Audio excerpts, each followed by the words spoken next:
नमस्कार दर्शकों, मैं हूं आपके साथ माधुरी बंसल और आप देख रहे हैं दर्पण टुडे। दर्शकों, चुनाव आ चुके हैं और इस समय हर प्रत्याशी अपने अपने चुनावों की तैयारियों में इस समय जुट गया है और हमारे साथ मौजूद हैं पूर्व चेयरमैन चौधरी जगपाल सिंह।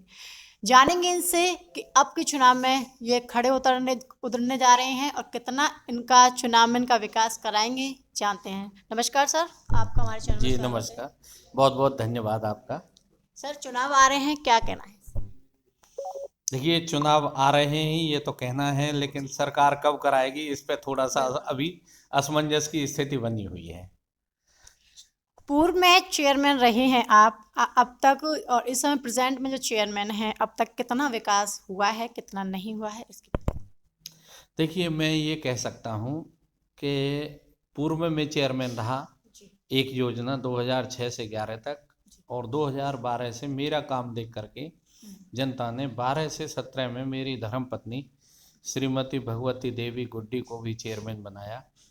और उनके कार्यकाल में और हमारे कार्यकाल में जो भी विकास कार्य हुए वो ऐतिहासिक हैं। और ऐतिहासिक इसलिए हैं कि आप जब शहर में जाएंगे, कस्बे में जाएंगे, लोगों से बात करेंगे तो आपको स्वयं ये आइडिया लग जाएगा। विकास की जहाँ बात होगी, जिस सड़क पे आप खड़ी होकर के, जिस गली में आप खड़ी होकर के अगर पूछेंगी कि ये गली किसके द्वारा बनवाई गई है, तो वहाँ स्वाभाविक जगपाल सिंह का नाम आएगा। जिस पोल के नीचे आप खड़ी होकर के ये पूछेंगे ये लाइट किसने लगवाई है, वहाँ भी जगपाल सिंह का नाम आपको सुनाई देगा। और जिस टोंटी को खोल करके आप पानी पीने का प्रयास करेंगे और पूछेंगे कि ये किसके द्वारा लगवाई गई है, वहाँ भी जगपाल सिंह का नाम आएगा। ये तो विकास की मेरे की बात है। अब प्रेजेंट में कितना विकास आपके चेयरमैन सर ने करवाया है, उसके बारे में? देखिए, जो भी काम उन्होंने करवाया है उसके लिए मैं उन्हें धन्यवाद देता हूँ। और मेरे बजाय इसकी बात या इसकी पुष्टि आप स्वयं या तो उन्हीं से करें या क्षेत्र के लोगों से करें, कस्बे के लोगों से करें, वहाँ वो बताएंगे कि उन्होंने क्या विकास कराया। लेकिन चूंकि हम प्रतिद्वंदी माने जाते हैं उनके, तो स्वाभाविक बात है लोग ये भी कहेंगे कि भाई प्रतिद्वंदता की वजह से आप इस तरह की बात कर रहे हैं। मुझे नहीं लगता कि उन्होंने जो भी विकास कार्य कराया वो काफ़ी हो। वो जनता की उम्मीदों पर खरा नहीं उतरे।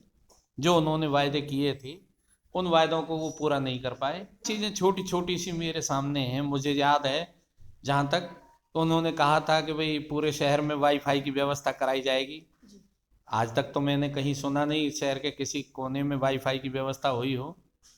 दूसरा, उन्होंने ये भी वायदा किया था कि भाई पूरे कस्बे में सीसीटीवी कैमरे लगवाए जाएंगे, जिससे शहर की सुरक्षा चुस्त दुरुस्त रही जाएगी। वो भी आज तक एक भी किसी पोल पे कहीं सीसीटीवी कैमरा नहीं है। उन्होंने और भी बहुत सारे वायदे किए होंगे, लेकिन मैं ये इतना कह सकता हूँ कि जो विकास कार्य या जो शहर के लिए जो सुविधाएं हमारे द्वारा प्रदत्त कराई गई थी, वो उन सुविधाओं को भी, उन व्यवस्थाओं को भी वर्तमान जो निवर्तमान चेयरमैन साहब हैं उनके कार्यकाल में ध्वस्त कर दिया गया। वो मैं दो तीन उदाहरण आपके सामने बताना चाहूँगा। हमारे द्वारा हमारे कार्यकाल में नगर पंचायत कार्यालय का भवन निर्माण कराया गया था, और आज उसकी ऐसी स्थिति है कि उसकी सफाई तक भी 5 साल में शायद कभी हुई हो। और आप जा कर के देखेंगी तो उसके भवन की तो बात छोड़ो, मेन गेट जहाँ से चेयरमैन साहब पूरे 5 साल आते जाते रहे हैं, वो गेट भी उखड़ा हुआ पड़ा है। वो गेट भी नहीं लगवा पाए। वो टूट गया होगा किसी कारणवश, लेकिन उसकी भी मरम्मत वो नहीं करवा पाए। आज भी नगर पंचायत खुली पड़ी है। दूसरा, हमने काशीराम स्वास्थ्य केंद्र, ये काशीराम सामुदायिक केंद्र ये बनाया था। जन बसेरा भी कह सकते हैं, रैन बसेरा भी कह देते हैं लोग। गरीब लोगों के लिए बनवाया था, लेकिन इसकी आज हालत इतनी ख़राब है कि पूरे 5 साल में इसमें ना पुताई हुई ना रंगाई हुई, और बल्कि इसकी बाउंड्री टूट के उखड़ के चली गई। और आज तक इसके गेटों का भी पता नहीं है, इसके गेट कहाँ चले गए।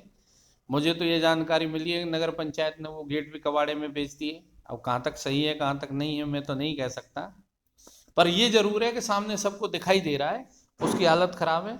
शहर के लोगों के लिए, और विशेषकर जो हमारी बाजार में रहने वाली, घनी आबादी में रहने वाली माताएं बहनें हैं, उनके घूमने फिरने के लिए हमने पुरानी तहसील में भगत सिंह पार्क, शहीद भगत सिंह पार्क का निर्माण कराया था। उससे उस समय उन लोगों को बहुत अच्छा लगा, जनता को बहुत अच्छा लगा, उपयोग किया। लेकिन इस पिछले 5 वर्ष में उसकी ऐसी हालत हो गई है कि ना तो एक भी पेड़ लगवा पाए उसमें, ना कभी पानी डलवा पाए इन पेड़ों में, और जो पेड़ थे, घास थी, वो सूख के जर्जर हो गई, खत्म हो गई। शराब पीना या सुल्फा पीना या सट्टे वट्टे या ताश खेलने का अड्डा वो बना हुआ है। कुल मिला के वहाँ अब लोग नहीं जाते, ना महिलाएं घूमने के लिए जाती। शहीद भगत सिंह पार्क का निर्माण कराया था। उससे उस समय उन लोगों को बहुत अच्छा लगा, जनता को बहुत अच्छा लगा, उपयोग किया। लेकिन इस पिछले 5 वर्ष में उसकी ऐसी हालत हो गई है कि ना तो एक भी पेड़ लगवा पाए उसमें, ना कभी पानी डलवा पाए इन पेड़ों में, और जो पेड़ थे, घास थी, वो सूख के जर्जर हो गई, खत्म हो गई। और आज वो अश्लील जो काम होते हैं लोगों के, जैसे शराब पीना या सुल्फा पीना या सट्टे वट्टे या ताश खेलने का अड्डा वो बना हुआ है। कुल मिला के वहाँ अब लोग नहीं जाते, ना महिलाएं घूमने के लिए जाती हैं। जैसा कि सर अब चुनाव आ रहे हैं, आप मैदान में उतरने जा रहे हैं चेयरमैन के लिए, तो आप अपनी जनता से क्या अपील करना चाहेंगे? देखिए, मैं तो यही अपील कर सकता हूँ कि आप लोगों ने मेरा काम देखा है, मेरा विकास देखा है, मेरा व्यवहार देखा है। मुझे ये कहने की आवश्यकता नहीं है कि अगर आप मुझे दोबारा से मौका देंगे तो हम ये काम करेंगे। वास्तव में हमने जो जनता को ज़रूरत थी और जिन कामों को जनता चाहती थी कि ये काम होने चाहिए, हमने अपने कार्यकाल में वो सभी काम कराए। और आज भी जो शहर की प्रमुख व्यवस्थाएं हैं, जो खराब हुई पड़ी हैं, जो समस्याएं हैं, मुंह फाड़े हुए पड़ी हैं, उन समस्याओं को हम बखूबी जानते हैं, चूँकि हम इसी कस्बे के नागरिक हैं, यहीं के बेटे हैं, यहीं के रहने वाले हैं। और उन समस्याओं का समाधान करना हमारा नैतिक कर्तव्य है।